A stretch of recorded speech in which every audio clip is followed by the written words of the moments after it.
President Trump with a host of headlines out of Doral, Florida this evening, as it is just about 6:30 here, or at least approaching it here on the East Coast tonight. I thank you for being with us.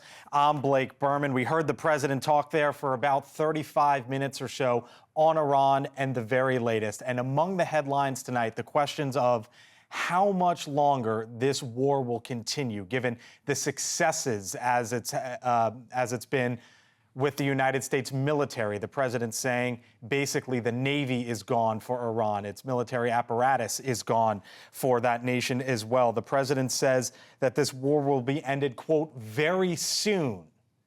But when he was asked, could that be days, could that be weeks, the president wasn't yet willing to say tonight exactly how much longer this war might go. And then there was the question about oil and the Strait of Hormuz. One of the main stories that we've been following here throughout the day, oil prices across America, now up roughly 50 cents a gallon since the start of this war at the pump. Gas prices nationally right now hovering at about 30 cents per gallon.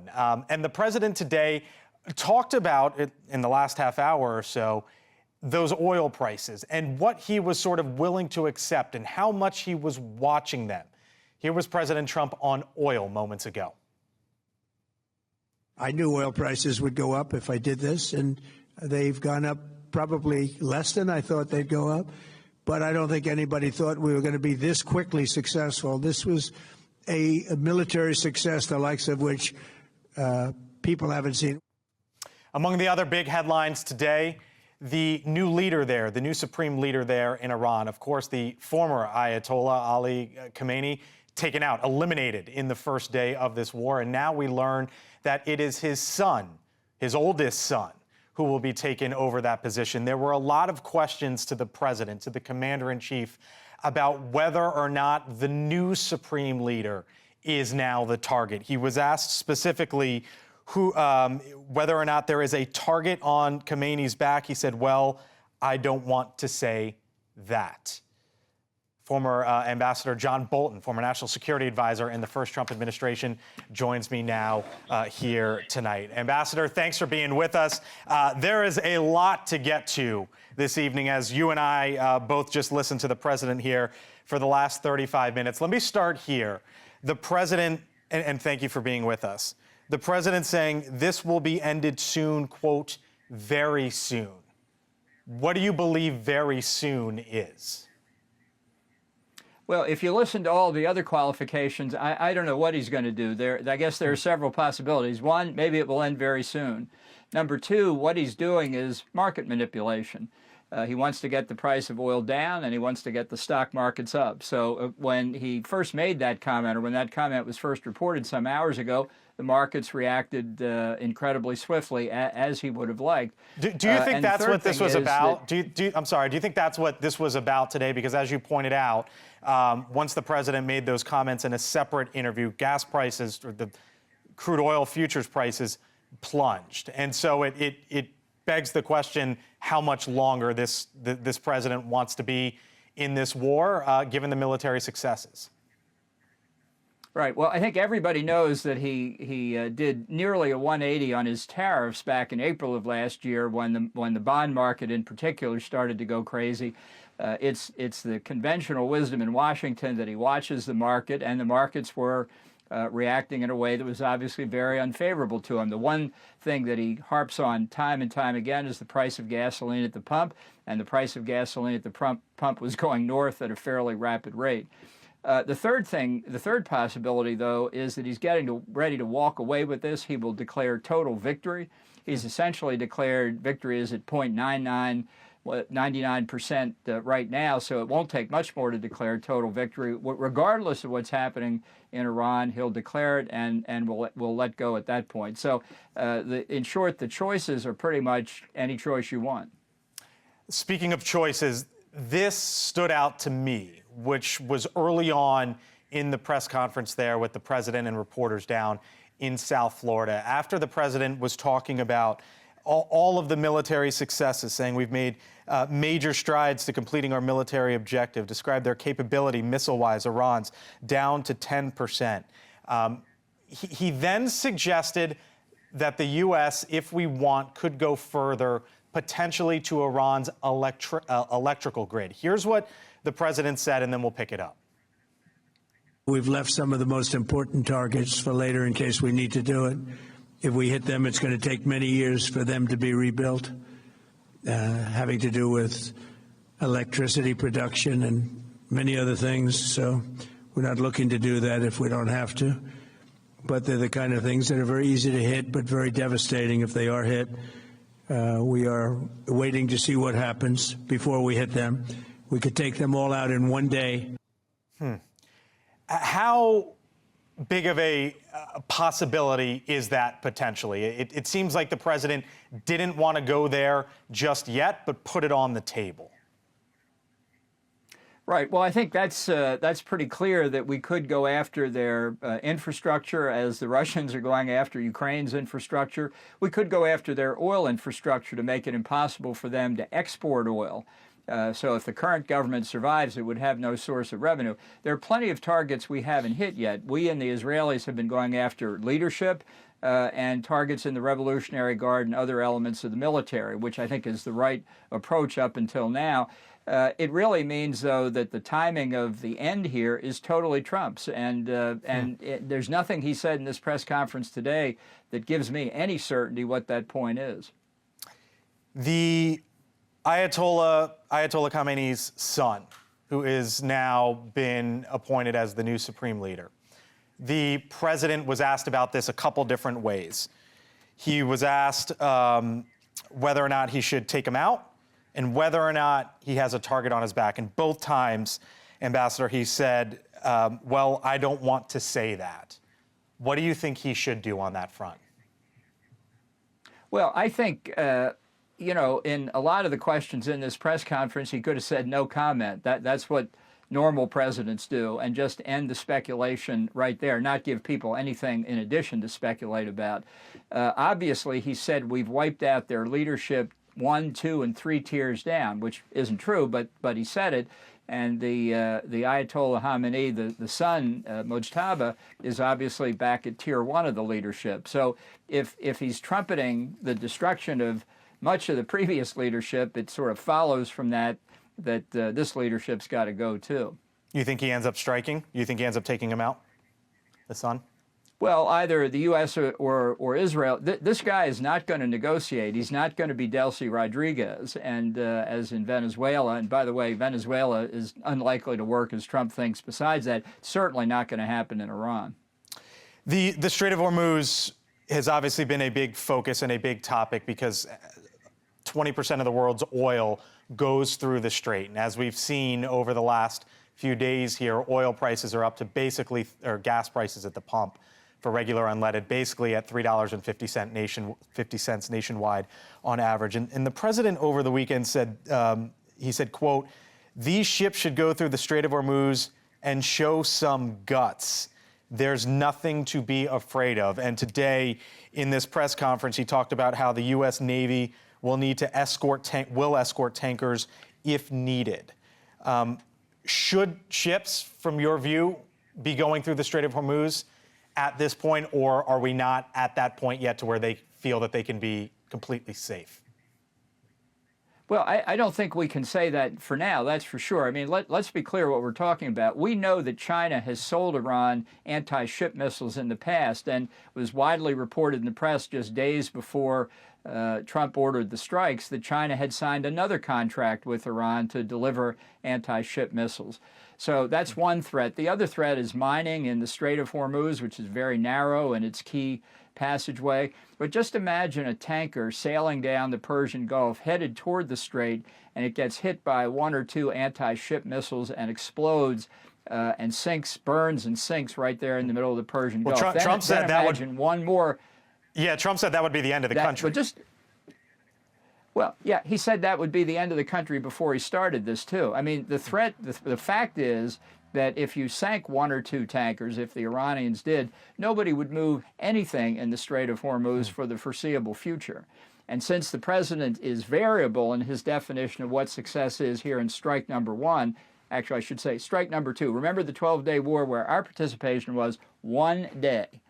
So now it's been about 9 days. You know, at some point you make these threats and people simply are not intimidated by them anymore. I would say, therefore, the prudent course is continue our operation and work to change the regime, not to think that some unknown Ayatollah is going to renounce not just 47 years of rule of the country, but 1,000 years of this philosophy and say, actually, we were wrong all along. You're going to get negotiation with Iranians when this regime departs. Ambassador John Bolton, appreciate you hanging with us. The president speaking at the top first 30 minutes of the show with us tonight, his perspective. Thank you, sir. Thank you. Of course. By the way, Iran has about 5 major oil storage facilities on land when you talk about oil and those scenes that we saw over the weekend. But they have about 170 million barrels in floating storage. That is worth about $10 billion. President Trump saying moments ago that the U.S. has struck more than and sunk more than 50 Iranian ships. Our coverage continues tonight. I thank you for staying with us. I'm Blake Burman. Other side of the break. I will not allow a terrorist regime to hold the world hostage and attempt to stop the globe's oil supply. And if Iran does anything to do that, they'll get hit at a much, much harder level. All right, the commander-in-chief moments ago threatening Iran if it tries to block the Strait of Hormuz. The president also floating the idea of taking over the strait at one point.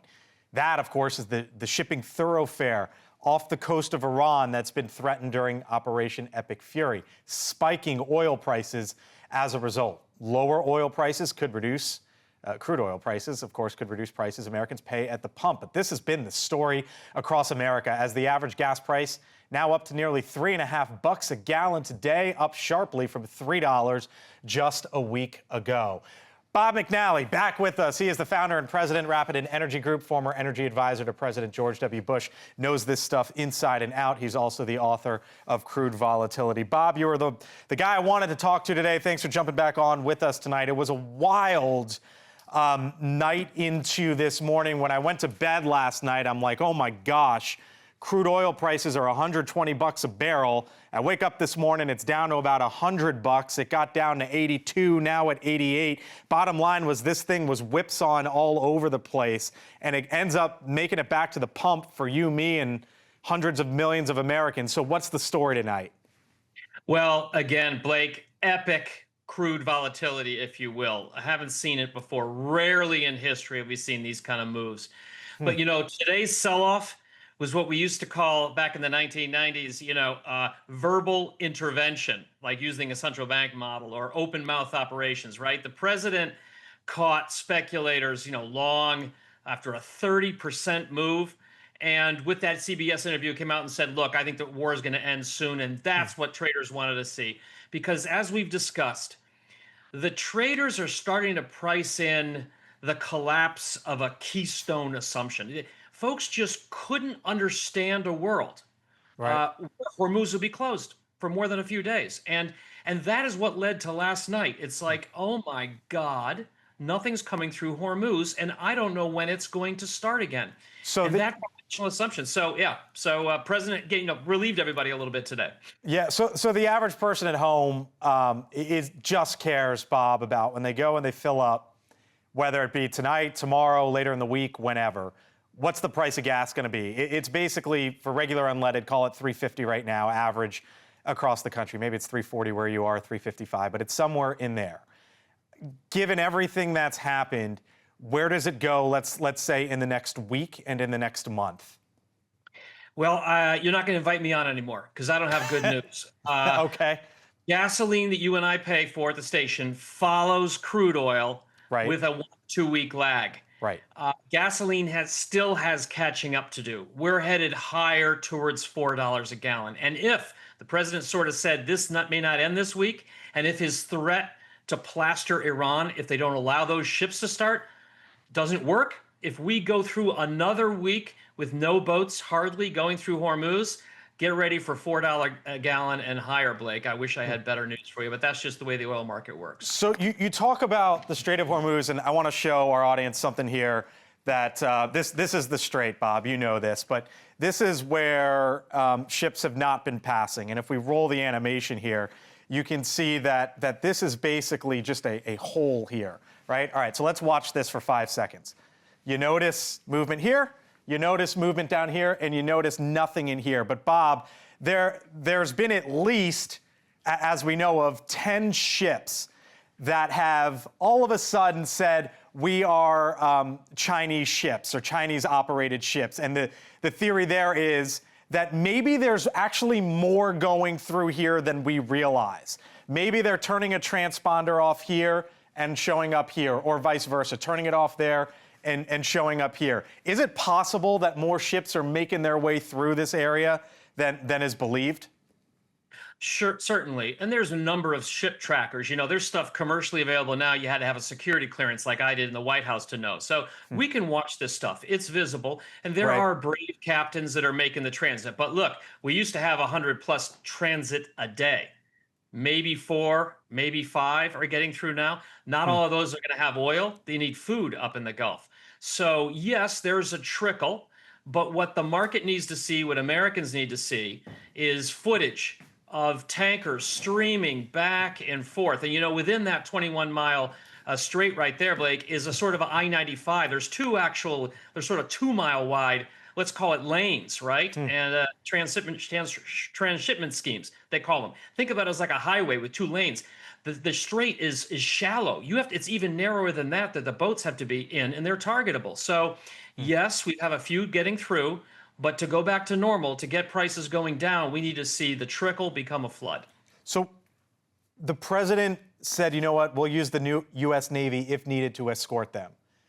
If that happens, do you start to see more flow, which means more oil, which means prices coming down for Americans all across the country?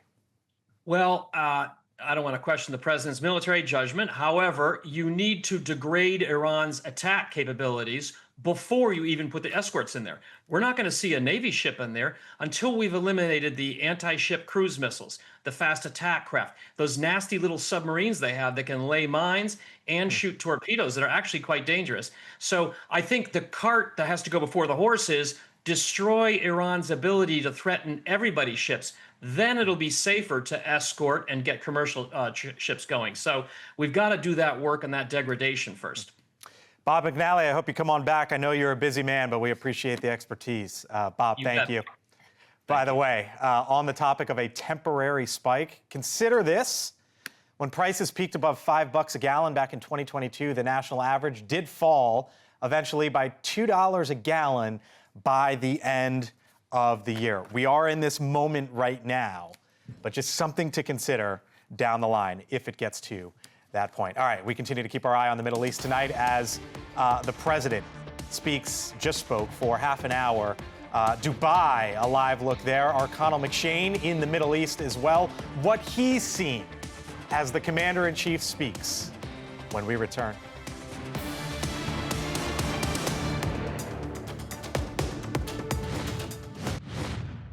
They were going to hit them. If I didn't hit them first, they were going to hit our allies first. I believe, upon information and belief, but I believe that he was going to, they were going to take over the Middle East. President Trump, moments ago, defending the strikes against Iran and answering questions about what could come next. Our Connell McShane, host of News Nation Live, joins us live tonight from the Middle East. Connell, thanks for sticking around. Appreciate it. You've done some amazing reporting throughout the day there. We just heard from the president for about 40 minutes or so at the top of the show. There were 4 things that stood out to me, and I wonder what stood out to you. It was the president, for me, saying that this war will be ending soon, very soon, but he wouldn't necessarily say when that might be. That was number 1. Number 2 was that the U.S. Navy, he said, would escort tankers in the Strait of Hormuz if need be. He also would not say whether or not he would order a quote-unquote takeout of the new supreme leader there, the Ayatollah Khamenei's son, who was just announced as the new supreme leader. And then when he was asked, what do you consider enough? The president said, when they don't have enough weaponry that can be used against us the next day. What stood out to you? Well, I think being here in Dubai, where in the United Arab Emirates, there's been more incoming fire than in any other country from Iran, a combination of drones and missiles, although it's been notably lower today. And the president talked about that. He said that Iran did something stupid, in his view, by attacking its neighbors. It goes to that theory of, it could be something that backfires long-term on the Iranians. And then he talked a little bit about what it would take to kind of make a deal if there was a deal to be made. So let me play that clip and we can come back and talk about some of that. Here's the president once again. They're going to make either a deal or we'll do it just as easy anyway. The rest is going to be a determination as to my attitude, along with the people in the Trump administration, what we want to do. That's this idea of how it's going to end, right? And then, right. There's been a lot of speculation here in the region if it's going to be as easy as that or if Iran can keep postponing and prolonging that. But again, from here, the story today, in many ways, because it had been the opposite for the days coming in, including yesterday when we landed, is the drone strikes especially, which have been rising, went down a lot. Like they had 117, I think, drone strikes detected yesterday. That's the day we landed, including we got alerts on our phone as we were landing.